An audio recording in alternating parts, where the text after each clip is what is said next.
Welcome back to week 7 of Bakes Takes. Kind of an interesting week this past week. Had a lot of low scoring affairs. So not really sure how many teams are really strutting around with their chest out. But, you know, a week was played, 5 teams won, 5 teams lost. So we're going to go ahead and jump into the rankings. Coming in at number 10, with what has to be described as an unprecedented performance, we have Kevin, who mustered up just 45 points this past week. What? Bro, what are you talking about, man? No, Russ, I'm telling you, he started all 9 players and only scored 45 points. That's terrible. I know, Chuck. That's kind of what I'm trying to say. I mean, I don't think I've ever seen a performance quite like it. I would maybe need to get my stats guy Andrew on this to find out if anyone has ever scored fewer than 45 points in the history of this league. But it was just appalling, really. I do believe that we have actually Kevin following this week's matchup. Yeah, you know, it wasn't good. I mean, nobody on offense played good. I called the plays, and it was awful. So anytime you have a performance like this, it's just not good by anybody, unfortunately. So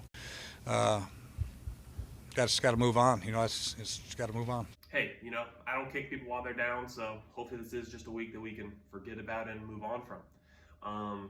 Moving on to number 9, we have Luke, who picked up a win this week, I guess you could call it. One of my favorite storylines this year actually has been Luke's quarterback position. For those who haven't been tracking it, we've gone Tua, Jared Goff, Kirk Cousins the past 3 weeks. This is all while starting the season with Russell Wilson. So I'm scared to even ask, but Luke, who do you plan on starting next week with Kirk on a bye? Hey, I'll make that call. I'm just asking. I don't have to answer a question. I answer it the way I said, and from day one I said we will make the announcement of a starting quarterback when we think it's the appropriate time. Not when this person or this person or this person. Now maybe that person, but that's about it. You can't even say that he has a chance. I can say anything I want. That's the beauty of this country. I can answer it 100 times. Here, I'll stand backwards and answer the question. I'm going sideways. At the appropriate time, we'll make that the announcement when I think it's the appropriate time. Okay, I'll let it go. Moving up 1 spot to number 8, we have myself. Picked up a tough loss to Kyle there. I mean, Jeff Wilson, Cortland Sutton, Aaron Jones, take a lap. It was just a tough week. Not much went right for me. And anytime you lose to Kyle, it's a little tough to sleep at night. So had to slide myself in there at the 8th spot. Number 7, we have Kyle. Obviously picked up the win.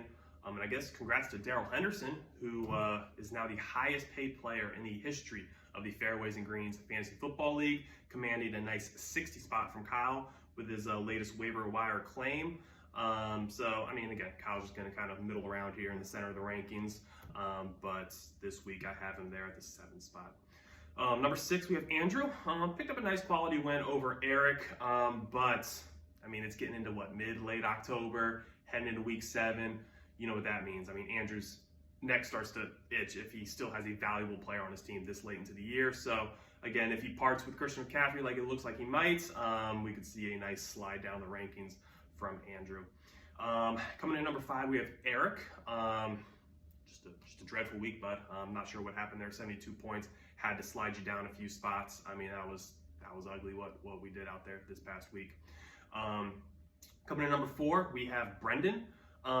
Picked up a loss to Luke, which, man, that takes something special. So, you know, he still has those pieces that can pop any given time. So he's going to stay up toward the upper half of the rankings just with all that pop he has on his lineup. But another tough week, so we kind of need to get it back on the rails here with Brendan's team as well. Number 3, we have Ty. Nice little 145 points. Picked up a big-time win over Lance. I think I got my swagger back. Oh. It looks like he might. Really good week by Ty there. Most points in the league this past week. Really the only team that showed up and showed out. So moved him back up to his rightful spot there in the top 3. At number 2, we have Jared once again. I mean, he just won't stop winning. The only 5-1 team. So, you know, it's looking good for him, so I'm going to go ahead and slide him there at the number 2 spot. And at number 1, we still have Lance. This week's Bricked up. manager of the week is Jared. I mean, it was self-diagnosed. Can't help but think how lucky of a girl Taylor is this week with Jared at 5-1, getting DeAndre Hopkins back this week, and being number 2 on my rankings, number 1 on the Yahoo rankings. So it's a good time to be Jared, and that's why he is this week's Bricked Up Manager of the Week. So again, thank you guys for tuning in. Really, I just love to see the parity that we have up and down the league this year. Number 3rd ranked team this year is Ty right now at 3-3, and the 10th ranked team is Luke right now at 2-4. So these next few weeks can mean a lot. Can see a lot of shuffling here in the rankings, and everyone's basically still alive for a playoff spot, which you love to see. So I'll talk to you guys next week. Play well.